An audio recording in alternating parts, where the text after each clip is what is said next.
Welcome to Mike's on Mike, a conversation about politics, government, and Jacksonville. Join 50-year opinion leaders Mike Hightower, Mike Tolbert, and award-winning broadcaster and longtime political observer, Mike Miller. Welcome once again to another episode of Mike's on Mike. Thank you very much for joining us. Our guest again today is Mark Woods. Mark was with us last week as well. Outstanding columnist with the Times-Union, of course, whose column appears twice weekly on Tuesdays and Sundays, if I remember correctly. Last week we spent a lot of the time just talking about Mark and getting to know him a little bit more and about what things he likes personally to do and what he likes to write about.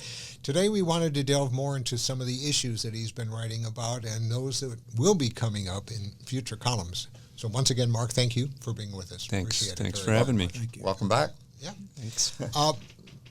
The column that you wrote, which talked about the two DDs, I think we all were really taken by that and enjoyed it very, very much. When did you come up with that idea, and how did you decide that was going to be used as a focus for? Well, that was kind of the, I guess, the mother of invention necessity. That our deadlines, there's kind of behind the scenes. Our deadlines have gotten so bad that my Wednesday column is due. The column that appears in Wednesday morning's paper is due on Monday, the end of the day Monday. So that's pretty challenging when we have elections on Tuesday. Racing the clock. Yeah, it's like write a football Jaguars game story before the game. And so often I'd try and find some kind of feature that will work that won't look foolish on Wednesday morning. Like I'll write, I think one time I found the oldest poll worker in town, so I just wrote a feature on her. And I think there's certain elections. Maybe it was the Obama election. I just wrote, talked to a longtime African American voter just about what it meant to them. And that was, I think probably was going to work win or lose. And there's sometimes I've come up with ideas that I think can work win or lose. And I was actually considering I'm not even going to try this time. I don't know what I can come up with that'll work. And then it hit me like, well, they both have the initials, Daniel Davis, Donna Deegan. They both have DD. So the one thing that's for certain is we will have Mayor DD come Wednesday. So I kind of wrote that on Monday, and then I think it was in Tuesday's paper. David Bauerlein's story had a quote from Rick Mullaney saying, "I don't know who's going to win, but it's going to be Mayor DD or something." He had something along those lines, and I called him up and I said, now everybody's going to think I just stole that from you. I wanted on record that I'd filed mine before this was out there. Let me go back for a minute. We're talking about Donna Deegan and Daniel Davis as candidates for mayor.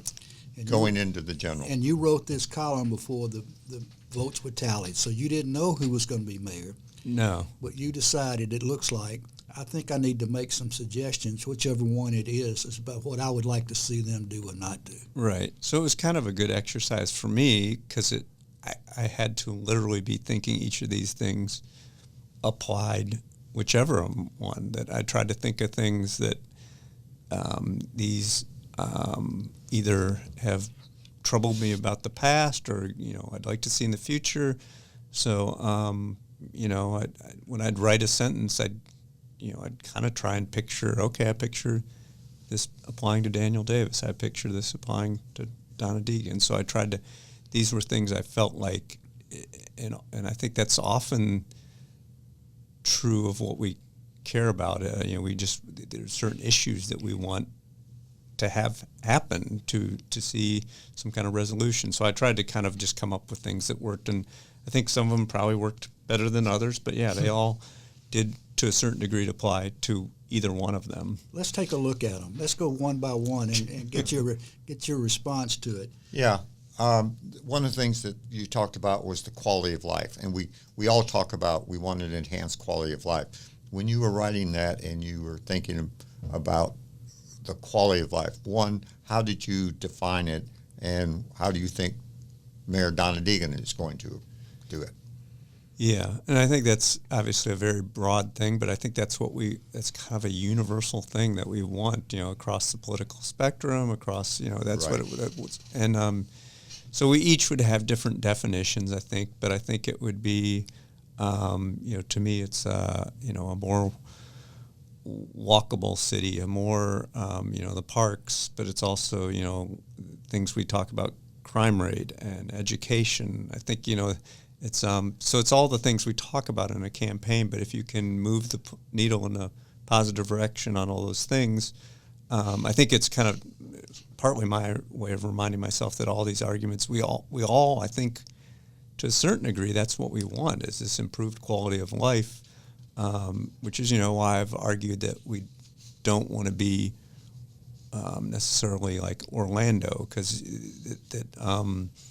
the theme parks, if you look at, their wages, their traffic, I don't think it brings in an enormous amount of money for Orlando and hotel bed tax and all those things, but I don't know that it improves the quality of life across the board for Orlando citizens. So that's kind of, I guess, where I was going with that. What improves the quality of life for as many or all of us in Jacksonville? Mm-hmm.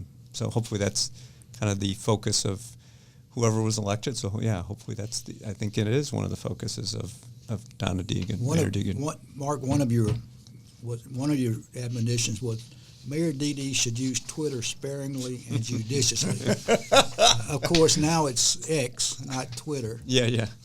Now I'm assuming that was maybe a little reference to Mayor Curry. Maybe. Yeah. Yeah. Obviously, our previous mayor used it in a way that was, well, I guess would have been unusual, but we've had a former president use Twitter. But it just felt like it often wasn't a positive thing, and it was just part of what I think frustrated and annoyed a lot of people. Was epitomized by what you saw on Twitter. And so, yeah, I was hoping that, and I think either one of them, that would have been the case. I mean, certainly it's not the case with Mayor Deegan. She's not using it how he did, and I don't think if it had been Mayor Daniel Davis, I don't think he would have either. Does she use Twitter? I don't get on Twitter. Does she use it? She does some. Yeah, she definitely does, and it's more a traditional use of, some of it's just here's I'm out on the beach and it's a beautiful sunrise. Some of it is, I'm excited about, now that she's mayor, excited about this initiative we have coming up, which is, it's a more traditional use of social media. Better use. Yeah. I would say better too, yes. And to your point, which is what I say to a lot of these young folks moving on, Twitter or whatever you want to call it, when you say it, it sets the tone. And that's really, unfortunately, is the previous administration, the way he used Twitter, and his chief administrators, they used it, and it set the tone. Mm-hmm. Right away, you create a perception of how people think and how they feel. How is she communicating? What is she using to communicate? I say we having town halls or community gatherings, I think, which is a better name for it. Yeah. What else is she doing? I mean, I think that's, what she did on the campaign was she was out and about constantly, and that's what she does well. That's in her DNA as a broadcaster, that she's just good at standing up in front of people and, answering questions or in small groups talking to people. So I think she's doing that. She's using, to a certain degree, but not a large degree, social media. She'll of course be good on TV, you put a TV camera on me and I'm stammering. You watch her and she's very comfortable in front of a camera. So, I think Nate Monroe, my fellow columnist, said, that's a huge piece of what you do as a mayor is communicate. And how do you communicate? And what is, to Mike Hightower's point, the tone is important, and yeah, so I think that should be one of her strengths and will be one of her strengths. Yeah, Mike Miller went to her first thing, and the word that Mike Miller used was she was authentic. and it came across. I noticed too, Mike, in the picture in the paper the other day, she was not standing on a stage. It didn't look like she was standing in the middle of the people, walking around, I guess, talking to them. She was. Well, when they, she only spoke for a very short time before she went right to questions. Yeah. I don't think she spent 10 minutes on her own just doing an intro, and she started with questions. And for every one of them, she took her own microphone because they didn't have a second one, and she would walk to where the person is sitting and give them the microphone.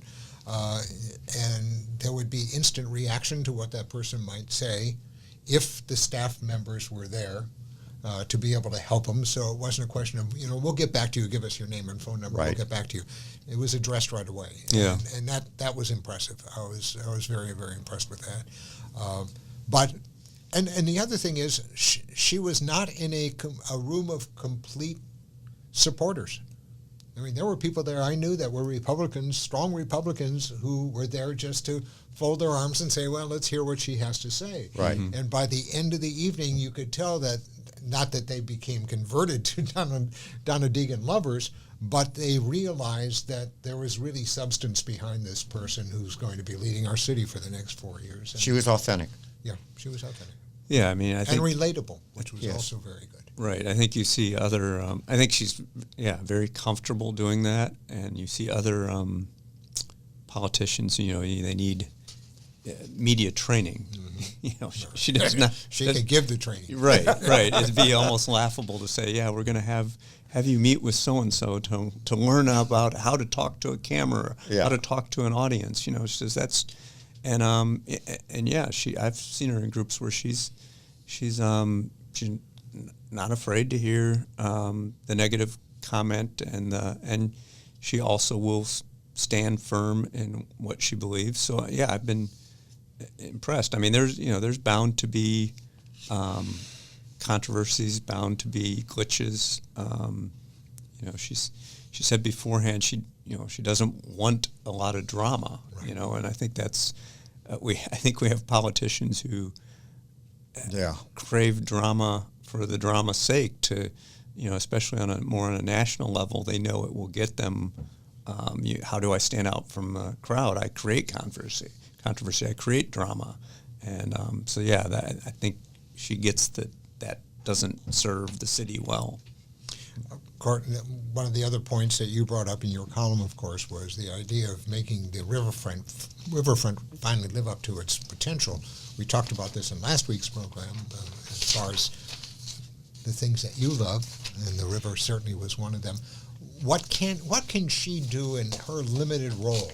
And believe it or not, when you're a mayor, particularly of the minority party in this case, you've got restraints and constraints. What will she be able to accomplish in that regard, do you think, working with a 19-member city council, of which 14 of them are Republicans? I mean, I think that's one thing. There will be other things that will get more pushback, but I would hope that is one that the whole city can rally around, and that we, I was quite critical of Mayor Curry during his administration, but at the near the end, there is some money was put into the parks in downtown, but it's not completely funded. If we stop where it is right now, then if we only do it halfway, it's not going to work. But hopefully, she will pick up where that is and continue the funding, and will, something like the former landing site, it's partly funded. How much does it need that it hadn't gotten? I don't know the numbers off the top of my head, Mike, but it needs A lot. It still needs a lot, yeah. And same with the shipyards property, same with up and down the river. But that's when I've written about. If we're going to invest hundreds of millions in the stadium, I'm not saying no, but I would love to see us truly invest in the riverfront in that way and transform it. And we've taken steps in that direction, and she can continue to push us in that direction. Probably, and to your point, her being a great communicator, being able to say, working with 19 different folks, what are the things we agree on and what can we work together as opposed to that. I'm not sure that if she divides that up into that situation, and she's pretty good at bringing people together, and she's also pretty tough at holding her ground. But I believe her campaign, as you listen to it, it was very positive. What can we do together? And you brought that up, and she talked about that. That's one of her strengths. She talks about in the campaign, let's do things together. It's not about me, it's about us. Important. Tone makes the difference. One of your admonitions in that column, Mark, was about crime, and you cite the murder rate and how high it is here. Yeah. Something we've been talking about for a good bit. But you suggest that the next mayor needs to move the needle in the right direction. How does that happen?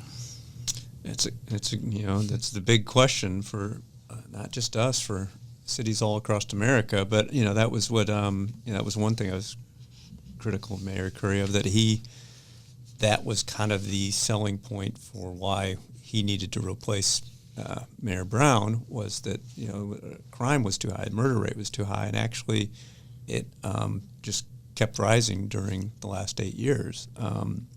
So it feels like we need to do something differently, because this hasn't been working. And you go back to Payton administration, and everybody talks about it, the Jacksonville journey, how it actually did work. And back to Mike's point about unity, that was what Mayor Payton accomplished with that. It was this broad, diverse mix of people from all different parts of town, all different backgrounds, that were kind of like, yeah, we're going to do something about this. And then it had money, it required money. And he made it a priority. Made it a priority, both in communicating it and in money. So I think that's, and it wasn't just, she was, they tried to label her as defund Donna, and she's already kind of proven that wrong, that we're increasing those budgets. But she's talked about it has to be, and has to be more than just policing. And I think that history has proven that, and other places have proven that we have to try some other things. And but it looks like they're bringing the journey back in some form. I get that impression. And the observation to be, this is just one more example of when a new mayor comes in and takes something that's really working well and say, well, it doesn't have my name on it, and I'm going to do something else. So I'm going to create another program or take. But look, it looks like she's got a task force or a committee that W.C. Gentry is chairing. She's got Lakeisha Burton is on her staff. And it looks like they may be bringing that back. What are you hearing? Well, I think they do definitely. I don't know if it'll be the journey, but I think they definitely do want to look at things that go beyond policing, and that doesn't mean you're defunding the police, but right. No. But that you try and find other ways that whether it's literacy, athletic programs. Lakeisha Burton comes from that background. So I think they'll try and brainstorm, and hopefully we'll try some of those things and, look at other places. If there were a place where it's truly, they've snapped their fingers and made, murder or crime go away, then we'd all just replicate that. But that's kind of, I think what I wrote in that is that, it's not going to be gone if she's here 4 years, if she's here 8 years. This is just a tough thing that you have to, right. As we talked about with other issues, you kind of have to, you can't just do something for a couple of years and move on. You try and come up with a plan and stick to it. And as you're doing it, try and figure out what's working, what isn't. And I think it's okay that sometimes something doesn't work. And that, I think they'll keep the name. I think they'll keep it, the journey, when it comes back. I really do. It has such a good brand. Right. And I think to your point, Mark, and to what Mike is saying, she's not interested in having her name on it. She seems to be interested in making sure we have results. And that's the big difference, the change in the difference in leadership. A good leader says, it doesn't need to have my name on it. Let's make sure that it that's successful. And that's really what happened. The journey was working, and then the people who followed that didn't like it or wanted to do something different, and they wanted their name on it. And what it was is, so all that was lost, and which leads to why people are cynical of government. Mark, I want to skip around. Mayor D.D. should not lead us down a path where the city's top attorney is fighting battles over the legal definition of shall. We mentioned this last week in our program. That right now there's a search on for the general counsel, and we know that Brenda Priestley Jackson and Randy DeFore's names are in the hat that they applied. And we also know that the current general counsel, who was the current general counsel, who could not figure out that is and shall and will or whatever maybe are not the same. What do you know about the general counsel, sir? What do you think the general counsel should be and be doing over the next 4 years? Yeah, that one was mainly tongue-in-cheek, and it would just kind of epitomize one of the sillier moments, that a battle over the word shall, and that was around the referendum, the education referendum. The tax, Yes. yeah, and Which really sort of silly and stupid. Yeah, so although it was good column fodder. I think I wrote a column that was a Duval dictionary, and it was in Duval, this is what this word means. But yeah, that's a new course when you go become a lawyer. That's a challenging job, and it's interesting when you look through the history of Jacksonville, the people who've been in that office. You're going back to, as I've been here and in the time I've been a columnist, you hear Ed Austin's name get mentioned a lot, and the time that as many people came out of kind of that administration and that general counsel office. So I think there's I don't know. That's a good question though. What do you look for? The first general counsel was Judge Durden, okay, who had defended consolidation in the courts. And he really set the tone. I mean, he was Mr. Integrity, Mr. Smart. He was his daughter. He's got a son who's a lawyer. He worked in the general counsel's office, and his daughter Mallory was the judge. And a great judge. A really good judge. And I think she's still retired, but sits on some cases. Oh yeah. To this day, and I never will forget when Judge Durden retired. I was with the Times-Union. And I got invited by the city council to go to his retirement dinner at the Thunderbird Hotel. I was the only non-council member there. And it was very interesting. It was, you can imagine, it was on Veterans Day. And we had some Marines on the council back then who had been to the AMVET club before they ever got to the Thunderbird. But Judge Durden he set the tone for what a general counsel, I think, should be. Yeah, what would you guys say a general counsel should? I mean, what traits should that person have? You've watched it. Well, unfortunately, my comment is not going to get on the air probably, but we're cable. We're okay. And we got two ladies in the running, but they need to have gonads, big ones. Well, the other part is integrity, personal integrity, and the law, the integrity of the law. It was General Counsel Harry Shorstein who stopped the building of the OPS deal and stopped that deal. Otherwise, we'd have had a floating nuclear power plant that wasn't going to work anyhow. And probably would have bankrupted us. And committed tons of money. But Harry stopped in as general counsel, stepped in and stopped that. So they have power. They can do a lot of good things. No, it's a very important job, yeah. There's an old expression in Tallahassee for lobbyists, when in doubt, don't. It's real simple. It's good advice. I want to ask one final question because we do have to wrap up the program here. But the mayor, the council, all of us are going to be facing some really tough, high-ticket items over the next couple of years. In your estimation, particularly with the stadium, what's going to be the most difficult one for her to get across the finish line?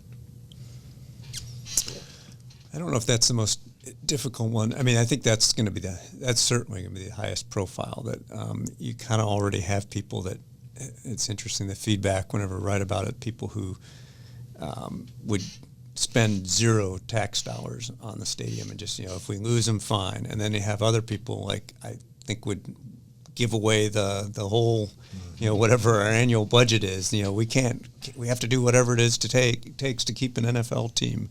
And, I've written how I don't think spending on public stadiums is a great investment, but having said that, I think it would be a great loss to lose the Jaguars. So I think I'm okay with spending some money, but the ask right now is it is the largest ask of any city in U.S. history, and that's largely because we don't have state money. Like in Buffalo Bills had set the record for the largest ask for largest public money, but they have a huge pile of state money. They are the only NFL team in New York. You kind of forget that. You think the New York team, the Jets and Giants are, but they're in New Jersey. They play in New Jersey. So it was easy for New York State to say, oh, Buffalo, we'll give them. We have 3 NFL teams, and our state legislature has said we don't, that we're not going to spend money on stadiums. So the ask is of the city. What about Nashville? They're building a new stadium, I think. Are they getting state money? Yes, they're getting theirs is they broke Buffalo's record for the largest public spending, but again, theirs also includes a substantial amount of state money. And how many stadiums are owned by the teams rather than the cities where they're located? Is there 4 or 5? There's 4 or 5. The Dolphins are owned by Stephen Ross. The SoFi out the grand, whatever it is, $5 billion stadium. That's so. Yes, there are a handful of NFL stadiums, and I wrote that part of me would like us. I don't think this will happen. Just get out of the stadium business. Mm-hmm. Sell the stadium to Shad Khan. Give them a bargain here. Great deal on a stadium, and then it's yours to run, and then we don't have to spend that money to run a stadium. I would like that. I don't think the Jaguars would do that, so I don't think that's even a piece of the equation of where this will go. But to me, I'd be fine with the city not being part of what we do as a city. Spend our money elsewhere and let them, them run it, profit off it. Let them do whatever with it. Well, I know you'll be writing about it as this journey continues, and we'll look forward to reading your columns and really appreciate you coming on for these 2 episodes, Mark. It's great having you with us. Once again, by the way, Mark's book is Lassoing the Sun. Please check it out. It's his journey, if you will, across America. And also remember to read his column. And his column as well. So thank you, Mark, very much. Thank you for being here, Mark. Thank you for having me. Thank you all for joining us once again. We'll see you y'all again take care. Next week. Follow us on YouTube, on Facebook. We have a webpage that just came out, which is kind of fun. And we appreciate the support we're getting and the questions that you're also sending to us. Yep. Thank you very much. Thanks, have a good Maya. week. Y'all take care. Mike's on Mike with Mike Hightower, Mike Tolbert, and Mike Miller can be found at your favorite podcasting platform, Facebook and YouTube. Learn more at mikesonmike.com. Join us next time for more conversations with Mike's on Mike.